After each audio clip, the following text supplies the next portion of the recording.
700 টাকার জন্য আমরা যদি বলতাম স্যারকে যে এত টাকা কেন ফি, স্যার তখন বলতো কি বাকি স্কুল কি হোক আমাদের স্কুল আমরা এরকম করবো, চারতলা ভবন থেকে আমাদের 700 টাকা নিতে হবে, বাকি স্কুলে তো এরকমই আছে, তাদের কেন 300 টাকা, আমাদের কেন শুধু 700 টাকা। আর এই স্কুলে 3 বছর হয়ে গেল, আমি 3 বছর থেকে দেখতেছি যে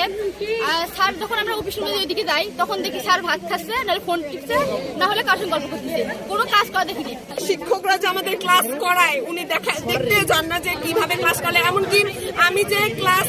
9 থেকে 10-এ পড়ছি, মানে 2 বছর এই স্কুলে পড়ছি, আমি কোনোদিনও দেখিনি যে ওই আর হচ্ছে ভাই হচ্ছে চেয়ারম্যান, আমাদের 9 নং হামিদপুর ইউনিয়নের চেয়ারম্যান রেজানুল হক, তাকে হচ্ছে আমাদের স্কুলের সভাপতি বানানোর জন্য সব টিচারের সাইন নেওয়ার জন্য বলছিল। কোনো স্যার তাকে হচ্ছে সভাপতি